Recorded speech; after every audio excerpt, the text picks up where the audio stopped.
Hello students, how are you? I hope you all are doing great. तो आज हम एक कहानी पढ़ने वाले हैं और मैं आपको एक कहानी बताने वाली हूँ। कहानी है ईमानदार लकड़हारे की। लकड़हारा हम उसे कहते हैं जो लकड़ियाँ काटता है, यानी कि जो लकड़ियाँ काट कर अपने परिवार का और अपना पालन पोषण करता है। तो उसी तरह की एक लकड़हारे की कहानी मैं आपको बताती हूँ। तो क्या होता है कि एक लकड़हारा था, वो जंगल में एक नदी के किनारे लकड़ियाँ काट रहा था। तो अचानक क्या होता है कि लकड़ियाँ काटते काटते उसकी कुल्हाड़ी हाथ से छूट जाती है और पानी के अंदर गिर जाती है। इस बात से वो बड़ा हैरान हो जाता है कि भाई मेरे पास एक ही कुल्हाड़ी थी, वो भी पानी में गिर गई।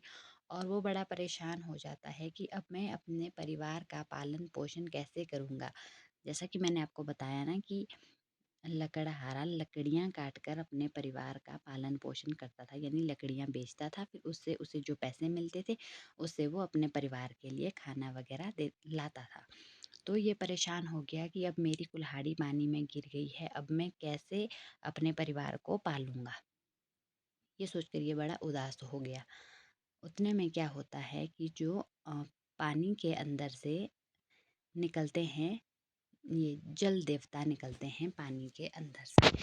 और वो लकड़हारे से पूछते हैं कि भाई न, तुम इतने परेशान क्यों हो और तुम क्यों रो रहे हो। लकड़हारे से पूछते हैं ये जल देवता।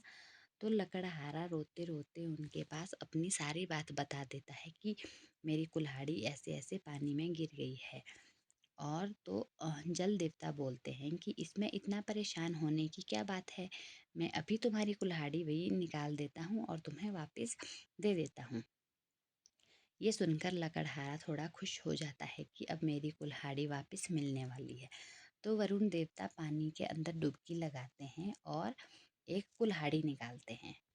और फिर ये कुल्हाड़ी लकड़हारे को देते हैं और पूछते हैं कि क्या ये कुल्हाड़ी तुम्हारी है। तो लकड़हारा जब देखता है कि ये वाली कुल्हाड़ी जो है ये सोने की है, तो लकड़हारा मना कर देता है कि भाई ये कुल्हाड़ी मेरी नहीं है। वरुण ये जल देवता सोने की कुल्हाड़ी निकालते हैं पहली बार, तो उसके लिए लकड़हारा मना करता है कि ये मेरी कुल्हाड़ी नहीं है। फिर जल देवता दूसरी बार फिर से डुबकी लगाते हैं और इस बार वो चांदी की कुल्हाड़ी निकालते हैं। देखिए इनके हाथ में दिख रही है, ये चांदी की कुल्हाड़ी है।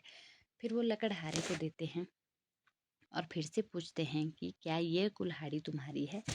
तो लकड़हारा फिर से मना कर देता है कि नहीं महाराज, ये कुल्हाड़ी भी मेरी नहीं है, कि भाई ये तो चांदी की कुल्हाड़ी है और जो मेरी कुल्हाड़ी है वो तो लोहे की है। तो ये सुनकर जल देवता फिर से डुबकी लगाते हैं और इस बार वो लोहे की कुल्हाड़ी निकालते हैं। और लकड़हारा ये देखकर बड़ा खुश हो जाता है कि इस बार जल देवता ने जो कुल्हाड़ी निकाली है वो मेरी ही है। और लकड़हारा अपनी कुल्हाड़ी लेकर जल देवता का बड़ा धन्यवाद करता है और वापस जाने लगता है ये अपने घर को। ये देखिए रास्ते में चल रहा है वापस। उतने में वो जल देवता लकड़हारे को आवाज़ लगाते हैं कि रुक जाओ, और कहते हैं कि मुझे तुम भाई बहुत ही ईमानदार व्यक्ति लगे, इसलिए मैं तुमसे बहुत प्रसन्न हूँ, खुश हूँ। मैं तुम्हें ये दोनों कुल्हाड़ियाँ उपहार में देना चाहता हूँ। मतलब मैं तुम्हें गिफ्ट देना चाहता हूँ, एक सोने की कुल्हाड़ी और एक चांदी की कुल्हाड़ी। एक अपनी कुल्हाड़ी उसके पास पहले थी ही। तो जल देवता उसे सोने की चांदी की कुल्हाड़ियाँ गिफ्ट में दे देते हैं। ये देखकर लकड़हारा बड़ा खुश हो जाता है और अब उसके पास तीन तीन कुल्हाड़ियाँ हो जाती है। देखो, एक सोने की, एक चांदी की और एक लोहे की। फिर लकड़हारा वापस चल पड़ता है और जब वो शाम को अपने मित्रों से मिलता है अपने गांव में, तो उन्हें भी ये बात बताता है। ये सुनकर उसके दोस्त बड़े हैरान हो जाते हैं कि क्या सच में ही ऐसा हुआ, लेकिन बड़े खुश भी होते हैं। पर इनमें से जो एक लकड़हारे का एक मित्र था, वो बड़ा लालची स्वभाव का आदमी था। ये वाला मित्र देखिए, ये बड़ा लालची स्वभाव का था। तो ये क्या करता है दूसरे दिन, जहाँ पर लकड़हारे ईमानदार लकड़हारे की वो कुल्हाड़ी गिरी थी, वो भी उसी जगह को जाता है, वो लालची दोस्त, और क्या करता है कि पेड़ में चढ़ता है और लकड़ियाँ काटने लगता है और जानबूझकर अपनी कुल्हाड़ी को पानी के अंदर डाल देता है। ये देखिए पानी के अंदर गिर रही है उसकी कुल्हाड़ी, और पेड़ के नीचे बैठकर वो भी सेम उसी तरह से रोने लगता है कि, और बोलता है कि कोई मेरी मदद करो, कोई मेरी मदद करो, मेरे पास एक ही कुल्हाड़ी थी, वो पानी में गिर गई है। तो ये ये देखकर फिर से जल देवता निकलते हैं पानी में से, क्योंकि ये देवता है, सबकी मदद करना इनका फर्ज बनता है। तो जल देवता फिर से निकलते हैं पानी के अंदर से और लकड़हारे की सारी बात सुनते हैं कि लकड़हारा किस वजह से परेशान है। तो लकड़हारा जब उन्हें सारी बात बता देता है कि मेरी कुल्हाड़ी इस तरह से पानी में गिर गई है, तो जल देवता क्या करते हैं, डुबकी लगाते हैं और एक सोने की कुल्हाड़ी निकालते हैं। देखिए इनके हाथ में है ये सोने की कुल्हाड़ी, एक सोने की कुल्हाड़ी निकालते हैं और लकड़हारे को पूछते हैं कि क्या ये तुम्हारी कुल्हाड़ी है। तो लकड़हारा बोलता है, जो ये वाला लालची लकड़हारा है, ये बोलता है कि हाँ हाँ महाराज, यही कुल्हाड़ी मेरी है, ये सोने की कुल्हाड़ी है और ये मेरी है। ये सुनकर, ये देखकर ये बड़ा खुश हो जाता है।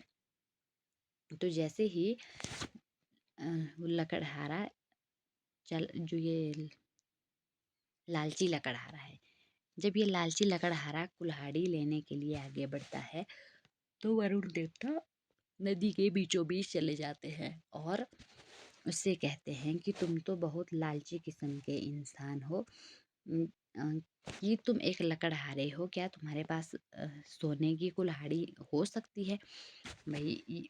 तो कहते हैं कि मैं तुमसे बिल्कुल भी प्रसन्न नहीं हूँ, और जो लकड़हारे की असली कुल्हाड़ी थी वो भी पानी में ही रह जाती है। फिर जल देवता उसे नहीं निकालते हैं और लकड़हारे को निराश होकर वापस जाना पड़ता है। तो ये अपने लालच के चक्कर में जो अपनी असली कुल्हाड़ी थी उसको भी खो बैठता है। तो इससे हमें क्या शिक्षा मिलती है कि हमें कभी भी लालच नहीं करना चाहिए, हमें हमेशा ईमानदारी से काम करना चाहिए। अगर हम ईमानदार लकड़हारे की तरह काम करते हैं, तो देखिए ईमानदार लकड़हारे को कितनी बड़ी गिफ्ट मिली, सोने की कुल्हाड़ी मिली, चांदी की कुल्हाड़ी मिली। अगर उसने भी लालच किया होता, पहले ही बोल दिया होता कि सोने की कुल्हाड़ी के लिए कि ये मेरी है, तो क्या उसे भी कुल्हाड़ी मिलती? तो उसे भी लालची लकड़हारे की तरह कुल्हाड़ी नहीं मिलती। जैसे लालची लकड़हारे ने अपने लालच के चक्कर में जो अपनी असली वाली कुल्हाड़ी थी वो भी खो दी, तो उसी तरह से हम भी अगर लालच करते हैं तो जो चीज़ हमारे पास होती है हम उसको भी खो बैठते हैं। तो हमें कभी भी लालच नहीं करना चाहिए और हमेशा ईमानदारी से काम करना चाहिए। धन्यवाद।